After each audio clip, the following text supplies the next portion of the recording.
बिहार में आपने 35 साल से 30-35 साल लगभग हो रहे होंगे, आपने लालू जी को देखा है, आरजेडी को देखा है, जेडीयू को देखा है। क्या समस्याएं खत्म हो गई? शिक्षा की समस्या, स्वास्थ्य की समस्या, लॉ एंड ऑर्डर की समस्या, मैं तीन ही इस ऊपर बात कर लूं।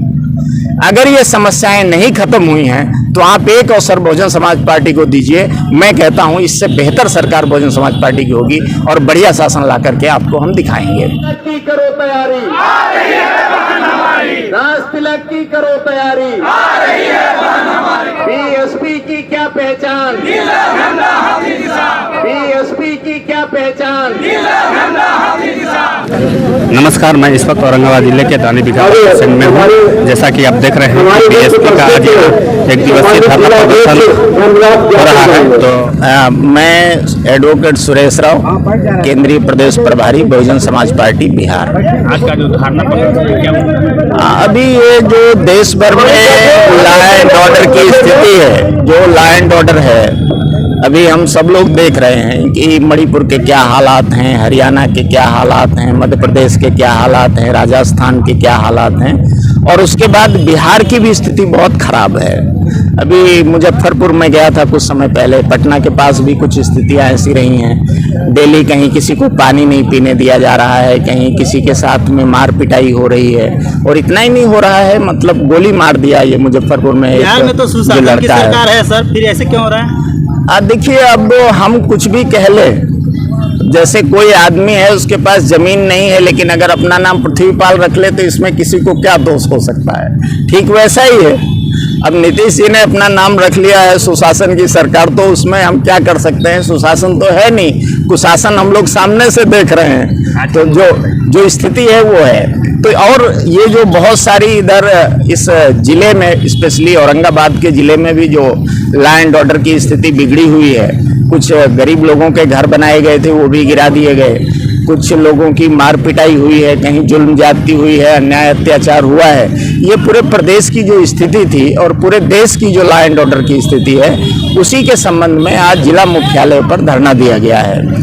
2024 का जो लोकसभा चुनाव है उसमें बीएसपी का क्या भूमिका होगी और क्या कितने सीटों पर चुनाव लड़ेगी? देखिए, बहुजन समाज पार्टी जनरली पूरे देश में चुनाव लड़ती है, और जैसा कि हमारी जो राष्ट्रीय अध्यक्ष है बहन कुमारी मायावती जी ने, उन्होंने ये स्पष्ट घोषणा की है कि हम अकेले लड़ेंगे।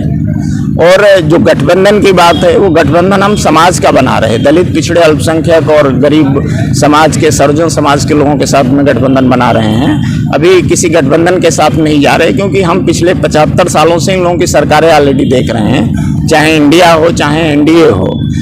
अगर एनडीए को हम देखते हैं तो ऑलरेडी एनडीए बीजेपी लीड कर रही है, और बीजेपी की सरकार मणिपुर में है, तो लॉ एंड ऑर्डर कैसा है? बीजेपी की सरकार मध्य प्रदेश में है, वहाँ की स्थिति कितनी खराब है। अभी एक आदिवासी बच्चे के ऊपर किसी ने टॉयलेट कर दिया था। हम इधर हरियाणा में देख रहे हैं अभी क्या हो रहा है। तो ये अगर government law and order maintain नहीं कर पा रही है तो फिर पूरे देश में लॉ एंड ऑर्डर कैसा मेंटेन करेंगे वो लोग? तो वही गठबंधन की स्थिति है। इंडिया जो गठबंधन है दूसरा कांग्रेस का, कांग्रेस पार्टी उधर पिछले कितने वर्षों से राज कर रही इस देश में। आज वो कोई आ गया है, ठीक है, पिछले 40 साल तो उन्होंने निर्विरोध राज किया पूरे देश के अंदर। 40 साल में बाबा साहब जैसे महान आदमी को भारत रत्न नहीं दिया उन्होंने। 40 साल में इस देश के 52% ओबीसी के आरक्षण पे उन्होंने कभी चिंता नहीं की, उनको आरक्षण नहीं दिया। और जो मान सम्मान दलितों, पिछड़ों, आदिवासियों को मिलना चाहिए वो नहीं मिला है। शासन प्रशासन में उनकी भागीदारी नहीं है। आप हायर जुडिशरी को देख लें, उसमें भी उनका रिप्रेजेंटेशन नहीं है। तो जो लोग इस देश में सरकार में रहे हैं, ये सारी मिस्टेक्स उनकी है, और जनता भी देख रही बेहतर तरीके से। फिर अभी कांग्रेस पार्टी की सरकार राजस्थान में है, क्या स्थिति होती है आए दिन हम पढ़ते हैं। किसी ने मूंछ रख लिया, किसी बच्चे ने स्कूल में पानी पी लिया और उस बच्चे को मार दिया गया उधर। अभी कोई आदिवासी एक था, उसको मार दिया गया, 2 दिन पहले की न्यूज है, 3 दिन पहले की।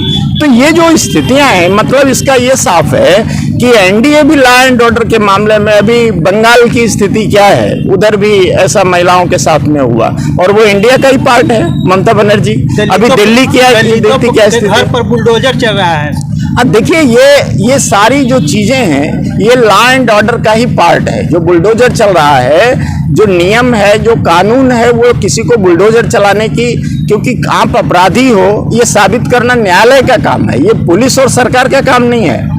लेकिन इससे पहले कि पुलिस और न्यायालय कुछ करे, पुलिस पहले ही कर देती है, सरकार पहले ही कर देती है, और हम टीवी पर ये डिबेट चलाने लगते हैं ये अपराधी है। किसी को अपराधी घोषित करना ये न्यायालय का काम है। फिर अगर जो हमारा लोकतंत्र है उसमें जो न्यायपालिका है, कार्यपालिका है, विधायिका है, उसके सबके अपने अपने रोल है। अगर सारे रोल एक ही आदमी करने लगेगा तो फिर दूसरे का रोल क्या रह जाएगा। ईवीएम के मुद्दे पर क्या कहना चाहिए? देखिए, ईवीएम के बारे में बहन जी बहुत पहले से कहती रही हैं कि हमें विश्वास नहीं है, वोट बैलेट पेपर से होना चाहिए। ये बहन जी की बहुत पुरानी मांग है। हम बैलेट पेपर के पक्ष में हैं, ईवीएम के विरोध में हैं। ये बहुजन समाज पार्टी का क्लियर स्टैंड है। सड़कों पर ईवीएम के मुद्दे पर आए, देखिए, ईवीएम के मुद्दे हों या जनरल मुद्दे हों, हम हमेशा जो इश्यूज हैं और जो समय रहता है, समय और परिस्थिति की जो मांग रहती है, उसके अनुसार हमेशा हम अपने स्तर से धरना प्रदर्शन या जो भी विरोध करने का तरीका है, विरोध का तरीका हमेशा ऐसा नहीं है।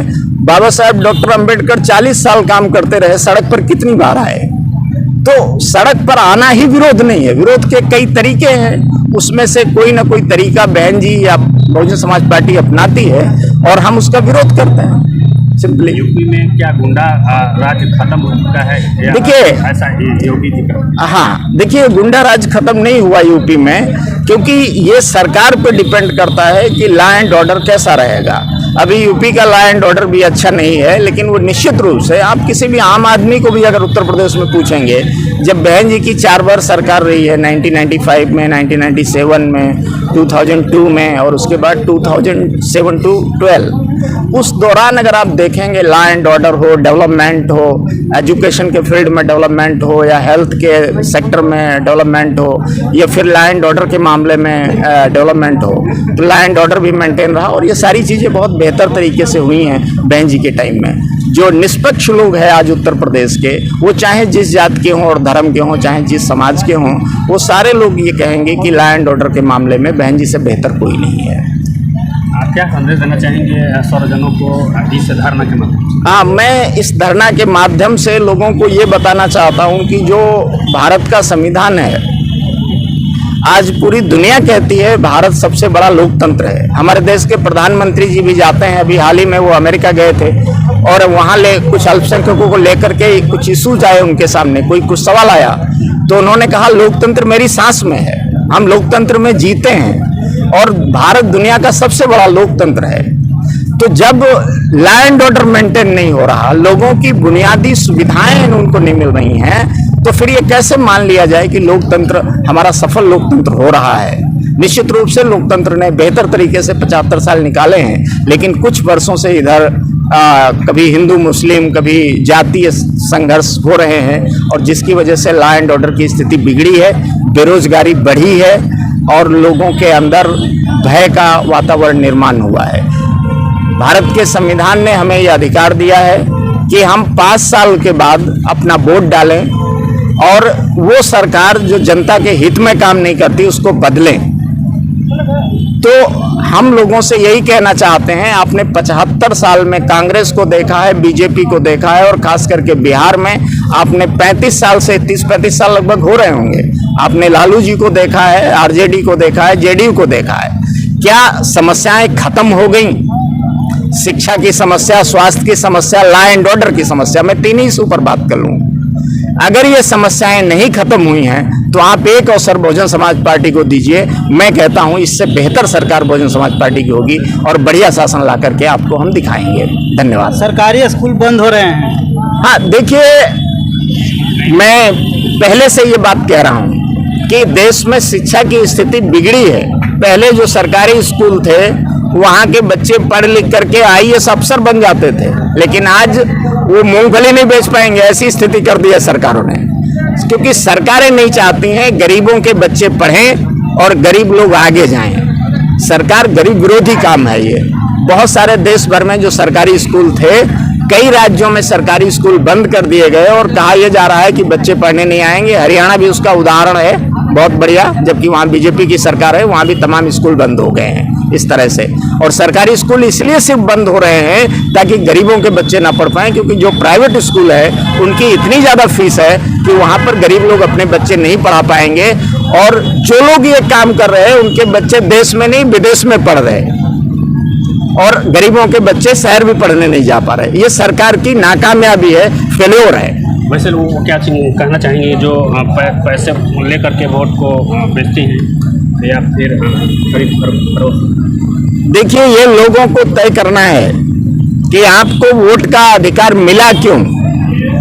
वोट का अधिकार आपको इसलिए मिला था कि जो सरकारें आपके पक्ष में नहीं हैं, आप उन सरकारों को बदल सकें।